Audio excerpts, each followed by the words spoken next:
The Lord be with you. And with your spirit. A reading from the Holy Gospel according to Mark. Glory to you, O Lord. When Jesus had crossed again in the boat to the other side, a large crowd gathered around him, and he stayed close to the sea. One of the synagogue officials, named Jairus, came forward. Seeing him, he fell at his feet and pleaded earnestly with him, saying, "My daughter is at the point of death. Please come lay your hands on her, that she may get well and live." He went off with him, and a large crowd followed him. There was a woman afflicted with hemorrhages for 12 years. She had suffered greatly at the hands of many doctors, and had spent all that she had. Yet she was not helped, but only grew worse. She had heard about Jesus and came up behind him in the crowd and touched his cloak. She said, "If I but touch his clothes, I shall be cured." Immediately her flow of blood dried up. She felt in her body that she was healed of her affliction. Jesus, aware at once that power had gone out from him, turned around in the crowd and asked, "Who has touched my clothes?" But his disciples said to him, "You see how the crowd is pressing upon you, and yet you ask, 'Who touched me?'" And he looked around to see who had done it. The woman, realizing what had happened to her, approached in fear and trembling. She fell down before Jesus and told him the whole truth. He said to her, "Daughter, your faith has saved you. Go in peace and be cured of your affliction." While he was still speaking, people from the synagogue official's house arrived and said, "Your daughter has died. Why trouble the teacher any longer?" Disregarding the message that was reported, Jesus said to the synagogue official, "Do not be afraid, just have faith." He did not allow anyone to accompany him inside except Peter, James, and John, the brother of James.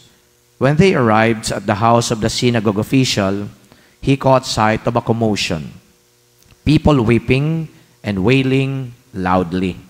So he went in and said to them, "Why this commotion and weeping? The child is not dead, but asleep." And they ridiculed him. Then he put them all out. He took along the child's father and mother, and those who were with him, and entered the room where the child was. He took the child by the hand and said to her, "Talitha cum," which means, "Little girl, I say to you, arise." The girl, a child of 12, arose immediately and walked around. At that they were utterly astounded. He gave strict orders that no one should know this, and said that she should be given something to eat. The Gospel of the Lord. Praise to you, Lord Jesus Christ. Brothers and sisters, you heard in the Gospel 2 occasions of healing initiated by Jesus or done by Jesus. The first healing took place when a woman touched his cloak. Immediately, power left out of the body of Jesus, and the woman who was suffering from hemorrhages got healed. The second healing was the healing of the little girl who many thought was already dead. And here it is very evident that Jesus indeed has power over death. And Jesus is the greatest healer.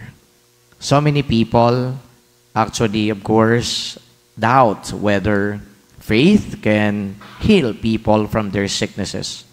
But this gospel tells us in a very clear manner that faith heals. In fact, it was Jesus who told the woman who touched his cloak that your faith has healed you.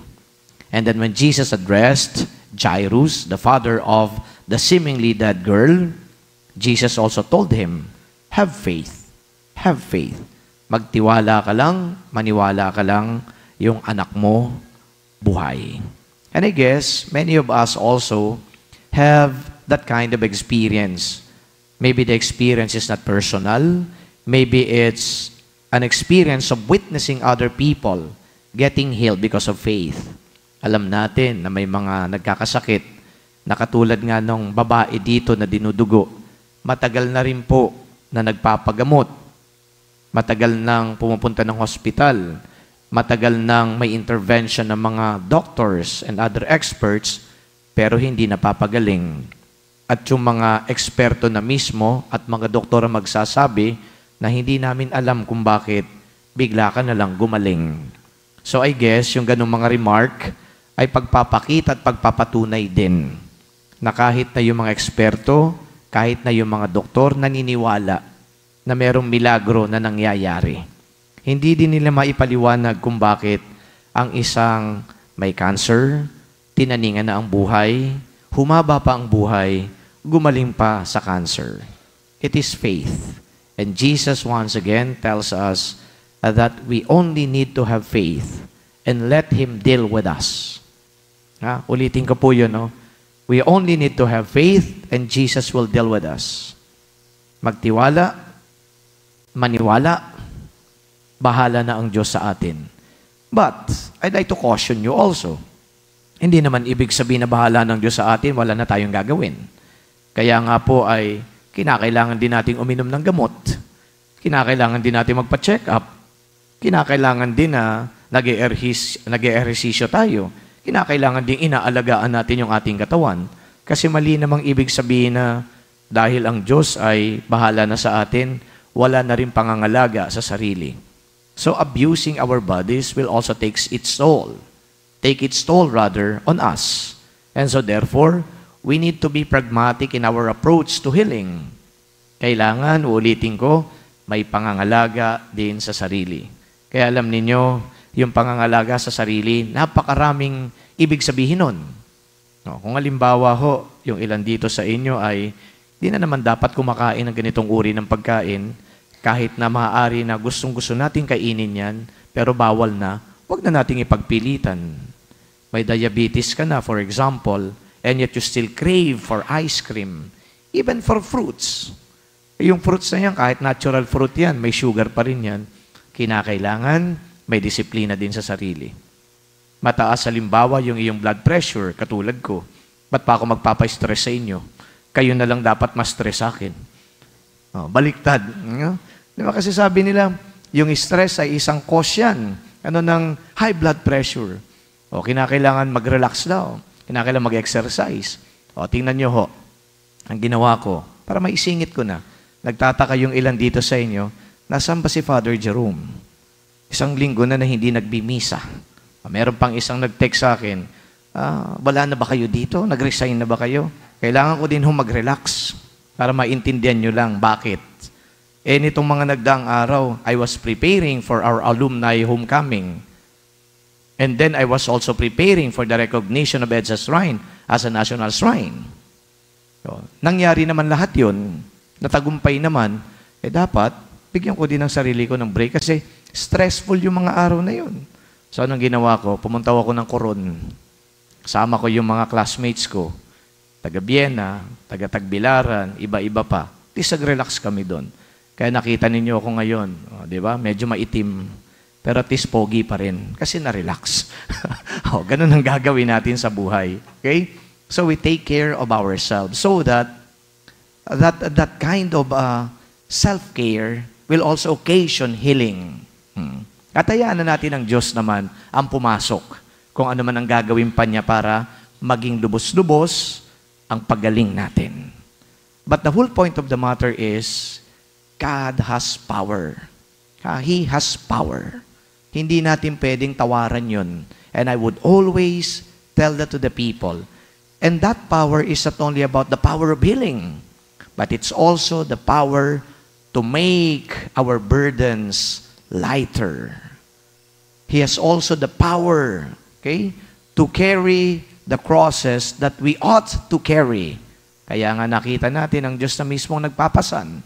So ganun ang Diyos. Pero yung message ulit dito, just have faith. Have faith.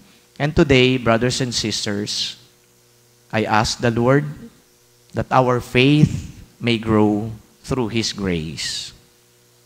Meron na ho tayong pananampalataya. When we were baptized, that faith was given to us. But along the way, that faith may also diminish. Kasi nga, ang dami-dami nating mga pinagdadaanan, challenges, problems, difficulties, yung mga bagay na gano'n, maaring magpahina, magpaliit pa ng ating pananampalataya. Baliktarin natin. Sana yung gano'n mga pagkakataon at pangyayari, mas lalo pa na magpalakas ng pananampalataya natin sa Diyos. Katulad ng malakas na pananampalataya na pinakita ni Jairus at sa kanong babaeng dinudugo.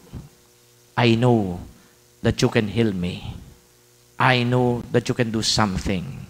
And that faith, my dear friends, brothers and sisters, will make us whole again.